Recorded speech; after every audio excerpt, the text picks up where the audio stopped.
Want to make a podcast? Spotify's got a platform that lets you make one super easily and then distribute it everywhere and even earn money, all in one place for free. It's called Spotify for Podcasters, and here's how it works. Spotify for Podcasters lets you record and edit podcasts right from your phone or computer, so no matter what your setup is like, you can start creating today. Then you can distribute your podcast to Spotify and everywhere else podcasts are heard. Video podcasts are also available on Spotify. With Spotify for Podcasters, you can earn money in a variety of ways, including ads and podcast subscriptions. And best of all, it's totally free with no catch. Ever since I discovered Spotify for Podcasters, I've been able to interact with my listeners through the Q&A and polls. I highly recommend you give it a try. Download the Spotify for Podcasters app or go to www.spotify.com/podcasters to get started. A quest is a search for something. And every week, the Quest podcast will show you how we know what we know through interviews with people that have incredible stories of dedication and perseverance. I'm your host, Todd Fisher. Join me in this thought-provoking and inspiring podcast of discovery. Find us anywhere you listen to podcasts.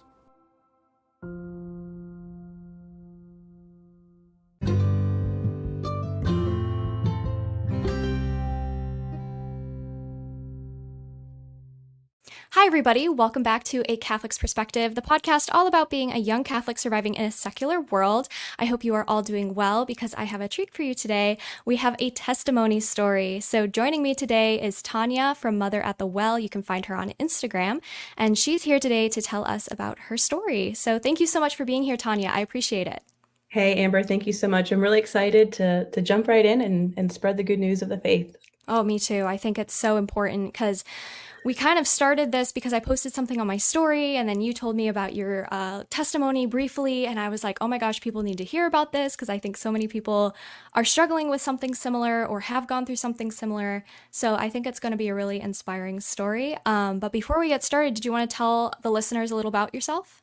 Yeah, my name is Tonja. I am a mom of three. I have a 14-year-old, a 3-year-old, and a 2-month-old. So kind of going through all the seasons of life all at the same time. Busy. Yeah, very busy. I live in Florida, off the Emerald Coast, and I'm a recent revert as of 2022. So, it's been a year. Woo. It's been a year. Very exciting and growth-filled year for sure. Oh, yeah. It's always like that. God's like, oh, yeah, come back. And then it's just like, now you have all this to do. And it's like, okay, God, I love you. Right. Putting a lot of trust in his hands lately. So, but yeah. Very Awesome. exciting. Yeah. So our topic today is your testimony. I know it's kind of hard to pick like a place to begin about that because it's kind of like you almost have to go back to the very beginning. Could you tell us about that? Yeah, so I grew up Catholic. Did my first communion. I participated in CCD, all up in like the early 2000s. So I would say that I was more of a cultural Catholic, meaning like I had pretty poor catechesis. Like I had like an intimate relationship with the Holy Spirit, but I definitely didn't understand why I believed in what I believed at a very young age. So I actually fell from faith because of that. Like I fell from it because I had poor catechesis, and I kind of had like personal offenses with other Catholics, and compounding trauma at a young age. So at a very, like, I think one thing that I struggled with at a very young age was recognizing that we're a church of sinners, right? So we all, come together, and I struggled with differentiating between people of the church and the church. So when I was 10 years old, actually, I, kind of had my life shooken or, kind of the rug pulled out from underneath me because my cousin actually committed suicide. So at 10 years old, I was, kind of like, whoa, why would someone do that? And, I didn't understand, where his soul was and some of the nuances that, go into someone who, commits suicide. And at the same time, our family was riddled with death. We had, death, probably a funeral every, like 3 funerals a year, just compounding over time. So by the time I was 16, I actually had been to over 10 funerals. Wow. So just a very like crash course into life, and it was the same time where the scandals of the church were picking up, the divorce rates were skyrocketing. So from my parents' perspective, the horrors of the world were just on showcase, and they didn't know how to navigate through it all, especially with the compounding deaths that were happening. Mm. So I rebelled, and I rebelled really hard. So I sought attention from boys. I started drinking. I started doing drugs. I lost my virginity at a young age. So all of these things that I felt like, oh, I'm worthless in the eyes of God. Like, just keep going and keep, rebelling. And that's exactly what I did. So, throughout actually like middle school and high school, which is crazy to realize now as like I'm 30 years old, like, wow, I was so young and I was so lost, but just a gradual death of my spirit, like a complete spiritual detachment that I was only worsened by my sins and like the lack of understanding that I had of the sacraments. And sprinkled throughout, like, my childhood, there was moments of revival, right? Of spiritual revival that the spirit would reach out to me. But, it was always kind of like wrapped around boys. Yeah. And it was never like truly like for me. It was always like, oh yeah, I'll do that.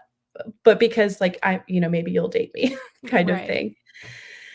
So like, yeah, throughout my childhood and my teenhood, I struggled a lot with some of these complex questions and no one could answer them for me. And I just felt really lost. And I struggled a lot with, depression and suicidal tendencies and, just felt like completely detached. And, life, kind of went on and I, was cleaning up my act a little bit.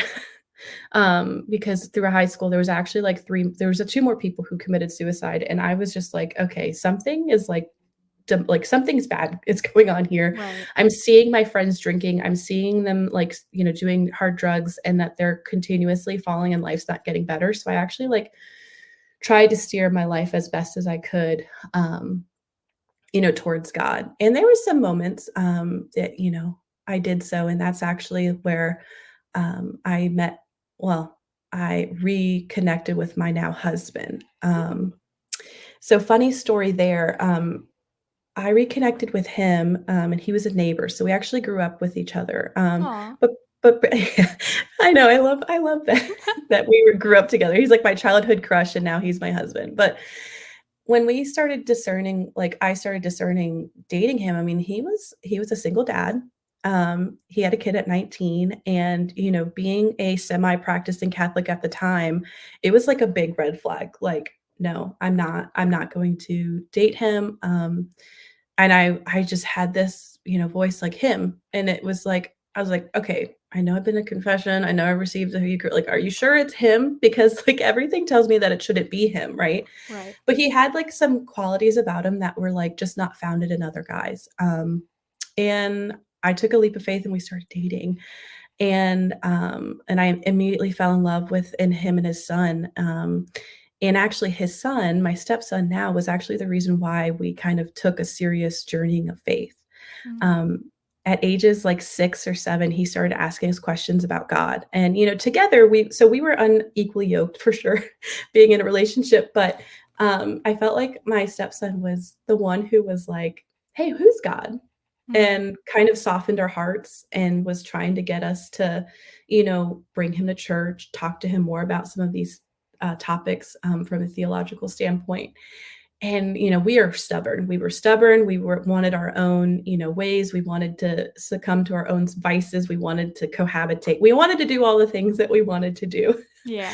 Um, and and slowly yet surely, like every couple of months, my stepson would ask us more and more about God. And I started like getting like kind of, anxious Mm. about like, okay, if I'm supposed to be like a role model to him as a stepmother and we're avoiding our faith and teaching him that, then that's like, shame on me in a way, from keeping that from him. So, long story short, we jumped around churches. We went from, Protestant churches to non-denominationals. We went to a Baptist church. We kind of like went shopping, if you will. Yeah. And we were just constantly, disappointed. And then COVID hit naturally. So that's where everyone kind of stopped going to church. That's really sad. Yeah, I remember all And of it that. Yeah, and it was, like, such a hard time because, like, that was right after we had got married and we found a church community, so we thought, and then COVID hit, and then everyone was, like, radio silent. Mm. And so we were, like, kind of at a loss, right? So we ended up packing our bags and moving to Florida and resetting our faith.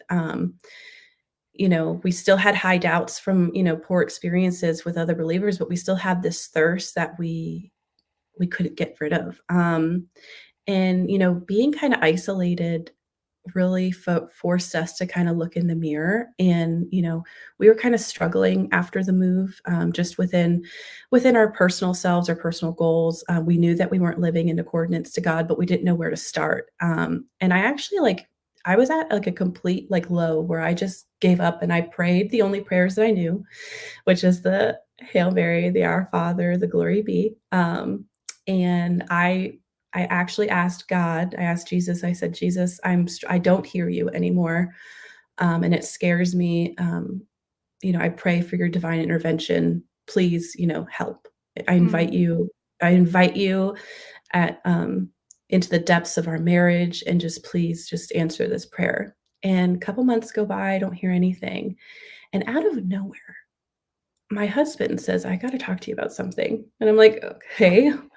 I'm thinking, what could possibly, be going through his head. And he said, "I think I think we're supposed to be Catholic." And I was like, "What?" Because he grew up Baptist. And Right. I was like, "What Just are you like, talking about? excuse me? Like, did I just hear you right?" Because, like, I had my, foolish, apprehensions of the faith because I didn't know anything. Like, I didn't know. I had bad catechesis. A lot of I people didn't do. understand. Yeah, so I didn't Yeah. understand anything. I'm like, "What are you talking about?" And when he gave me his reasoning, it was as if Jesus completely took over him. Like, you'd have to know my husband at the intimate level that I do Mm. for him to just speak on things, like list out, "This is why I think that we should be Catholic. This is why I think that we're experiencing some of the heartbreaks within, our marriage. This is why I feel like, we feel unsatisfied in this area of our life. These are some of the things that I wanna fix, and I think that will help fix, other issues." And I immediately started crying. It felt like Jesus himself was speaking through Ryan, and it gave me chills, like, up and down because if you knew my husband, if you knew, like, it's not normal for him to speak like that, I was like, "Okay, someone's taking over your body." A good kind of And possession. yeah, a good kind. And I was at a loss for words, and it shook me so much to my core to where it was like, he has told me everything that I have done, and he still loves me.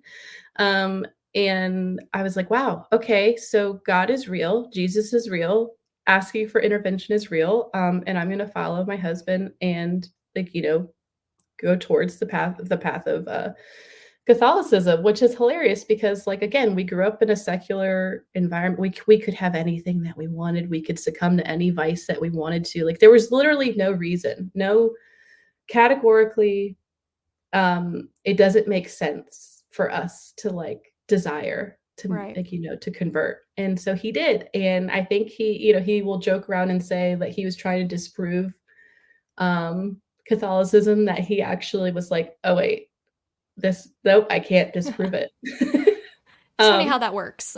right.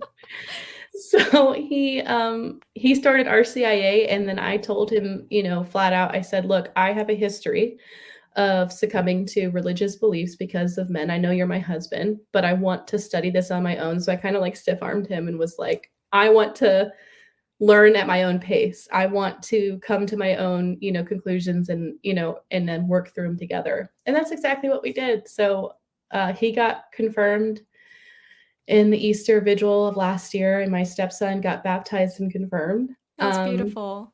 Yeah, and, through the journey, it has been, oh my goodness, just so awakening and alive at the same time. Like, I can't put it to words. It's just, I'm just at a loss of how Wow. much our lives have transformed since then. And I No, find it's myself beautiful. here. No, that's beautiful and it's amazing and it's relatable, especially today. Mhm. There are so many people who are poorly catechized. There's so many that come from broken families. There's so many that come from a background of sex before marriage and Mhm. drugs and alcoholism and all of this. And the thing is that society pushes it. Even if you don't have any prior trauma necessarily, if you go to college, it's because of the parties these days. It's not necessarily for the actual education. If you're in high school, they're doing drugs. Like, there's Mhm. really no escaping it in today's society. But as you kind of grew and learned, and then, of course, leave it to the kids to ask the hard questions. And then Right. your husband was like, actually, I think we should do this.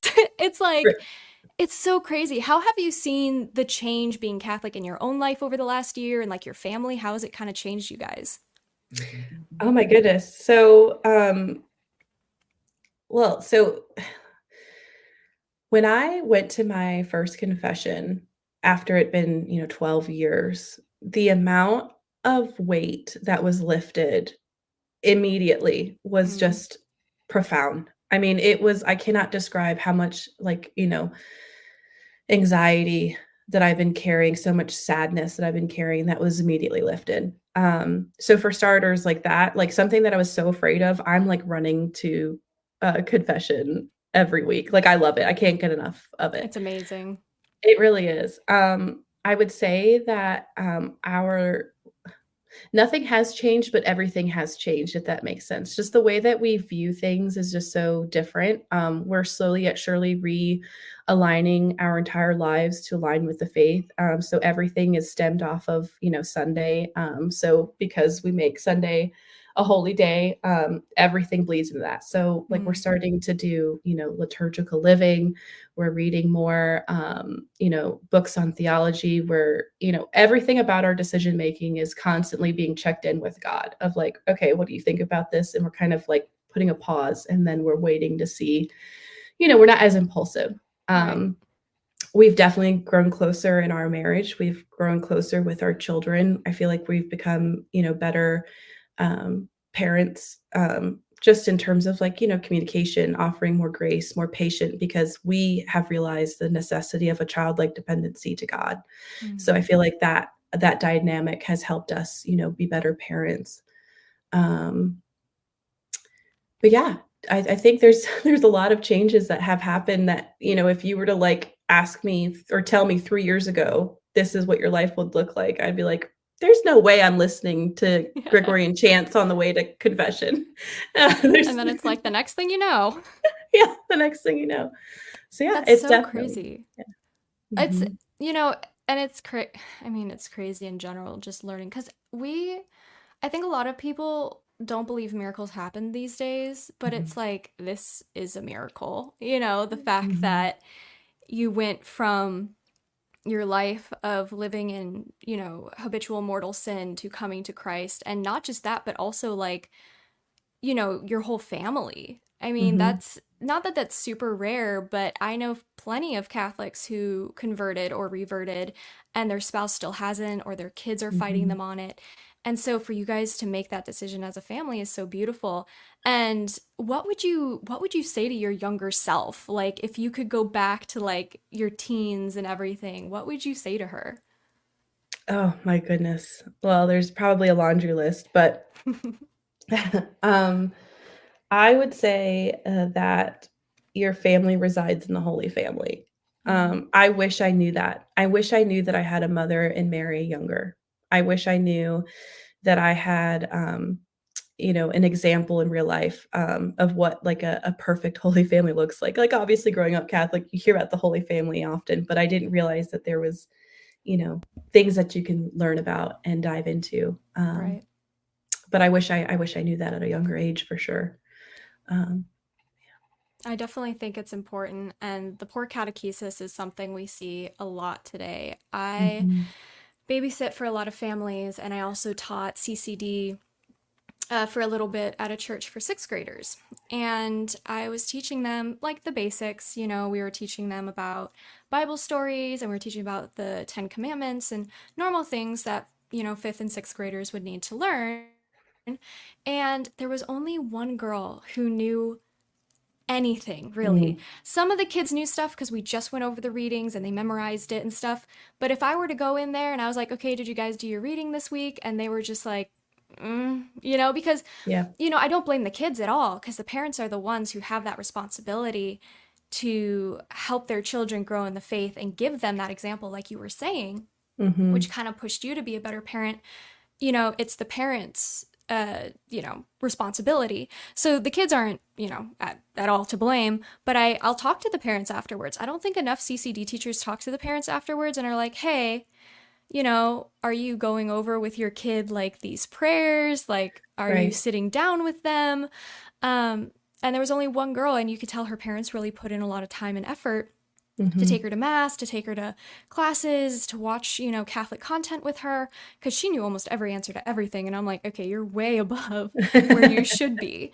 And then there's some girls that I babysit, there's a few families I babysit for, and there's like two little girls, and they know nothing about their faith. They're a little older now. They're probably like 8 or 9, and the youngest is probably around like 7, and they don't even know the Hail Mary or the Our Father. There's no Mm. religious, art anywhere in their house, but their mother teaches CCD. And Mm. so it's so interesting to me that she'll put so much effort into these other kids' religious education, but she won't put it into her own kids. And it Right. could be like the kids just don't want to do it. But, it's just crazy to me. Actually, that's a good question, is how do you help your kids grow in their faith since, you have a teen and Oh my everything? gosh. Yeah, absolutely. So, my toddler, she's I apologize if anyone ever witnesses her in the, at church, where we're definitely trying. But, She's adorable, I'm um, sure. but, so I did purchase the Liturgical Living, book. I think it's by, Catholic All Year. Oh, I love that Um, book. yes, and so I've slowly yet surely kinda started implementing, just celebrating feast days whenever we remember, but with my toddler specifically, we go to mass every Sunday, um, and, sometimes we start off in the cry room, but then we always try to just be in the pews as much as possible just so that she can understand, like, what's happening. So, definitely going to mass every Sunday, practicing or doing liturgical living, exercises, crafts, what have you. It's very fun for her to, create an edible rosary for the month of the Ooh, rosary. so fun. Uh, and pretty much, like, investing any free time that we have towards it. So, like, if it's a nice day out, I take her by the church and we walk, and there's, like, a Mary garden, and we'll go and we'll just visit Mama Mary is what we say. And then, whenever there's bells, we're saying, "Oh, and every time a bell rings, an angel gets its wings," or, just constantly immersing our entire, like, lifestyle into it. She listens to Catholic CDs about saints. We talk about guardian angels, and we pray every night before bed. We try to remember in the morning when it's super chaotic, but lots of, like, I don't know, excitement around the faith, and seeing that it's an exciting thing to incorporate, and how much joy that we end up having when we focus our life around the faith.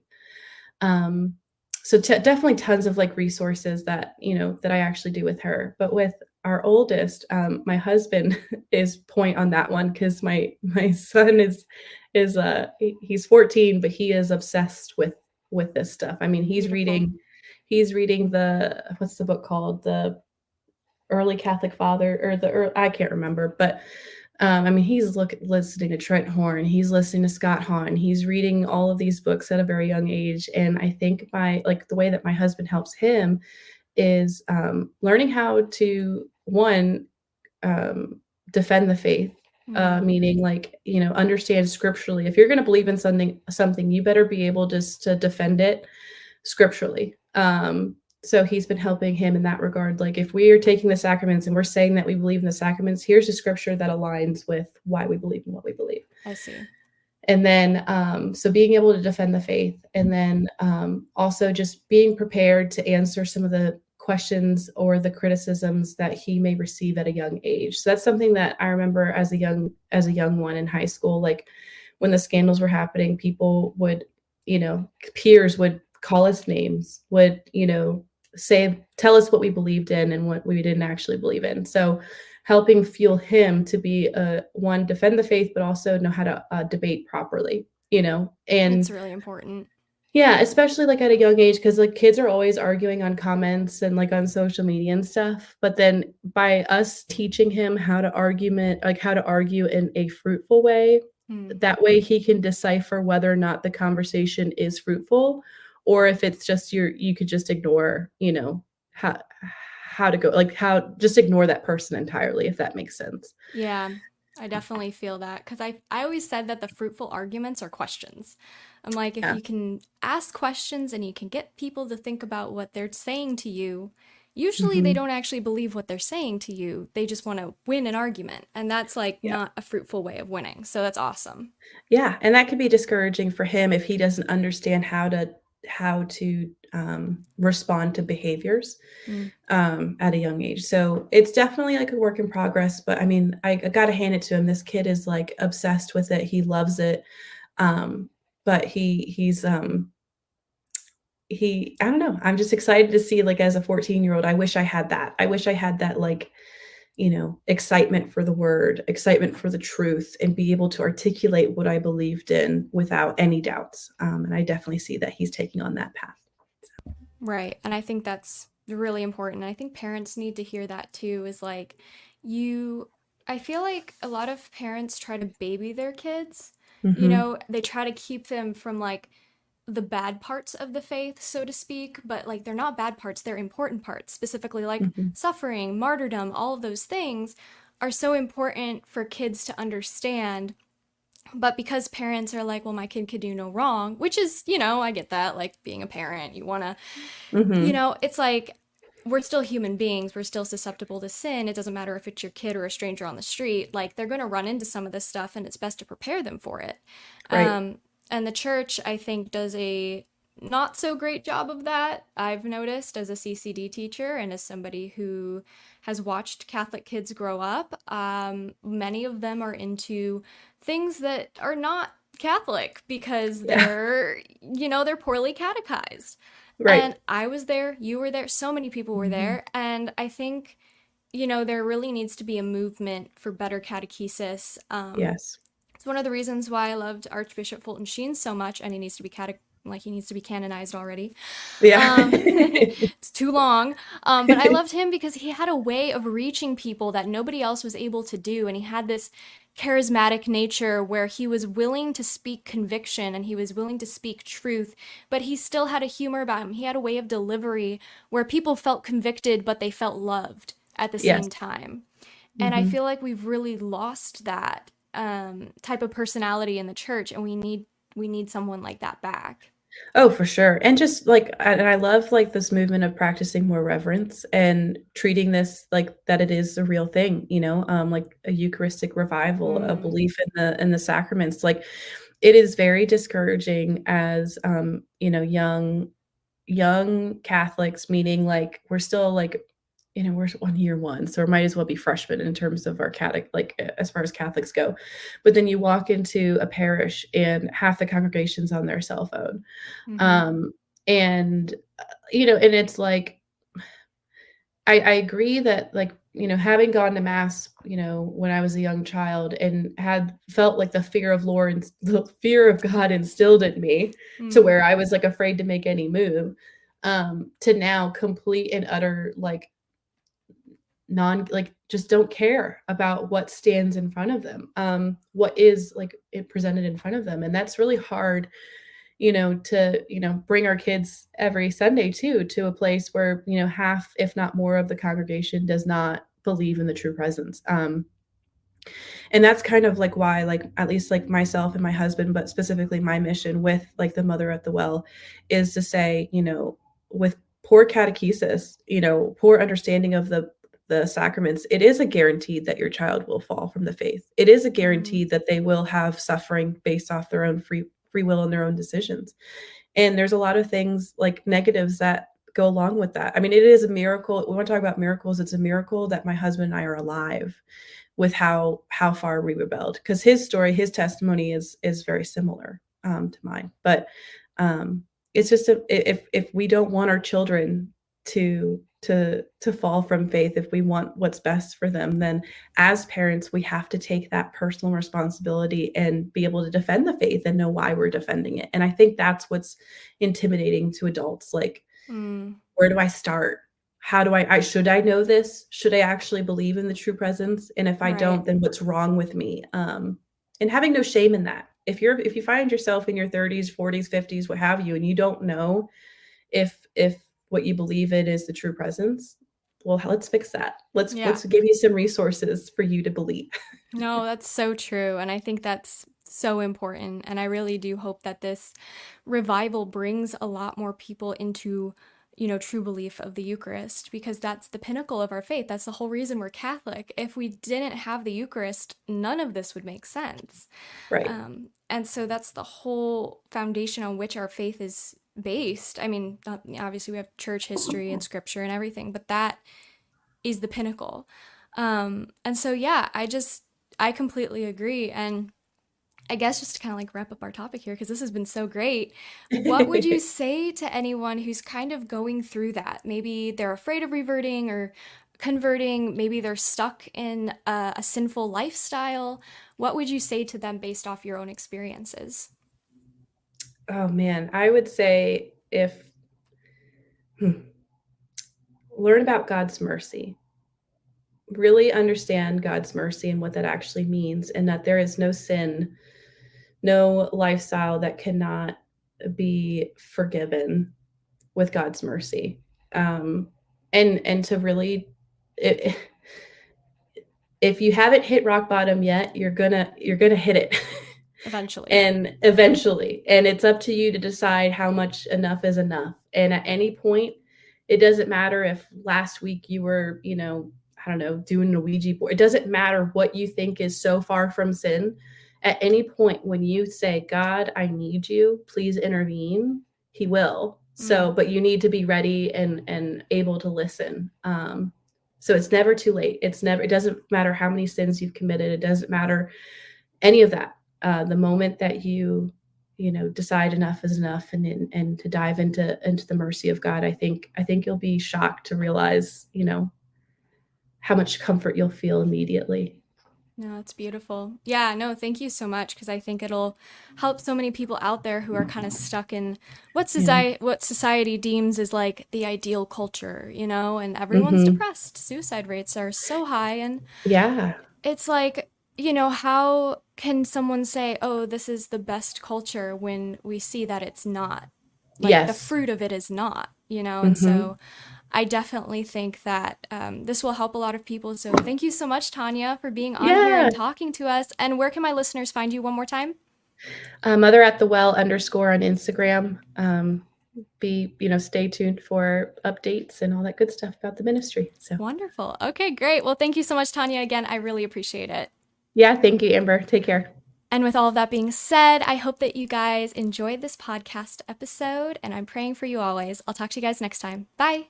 Thank you for listening to this podcast. Please be sure to rate and review this episode. This podcast is produced by Amber Rose and distributed by Metacortex Publishing. This podcast is copyright by The Religious Hippie, NFP. Any previously trademarked or copyright content is used by permission. Information and opinions stated in this podcast should not be construed as medical advice. Please be sure to visit the official website for The Religious Hippie at thereligioushippie.com or find me on social media for other unique content. Hi, I'm Father Daniel Duplantis. In the 20th century, a new movement from the Far East captured the Western mind. Since then, the intersection of Christianity and martial arts has generated both conflict and harmony. In between, there remains many gray areas. In my new book, Jesus in the Dojo, I combine timeless theology with modern catechesis to provide a clearer path of reconciliation between the Christian faith and the practice of martial arts. You can find my book, Jesus in the Dojo, available now at most booksellers.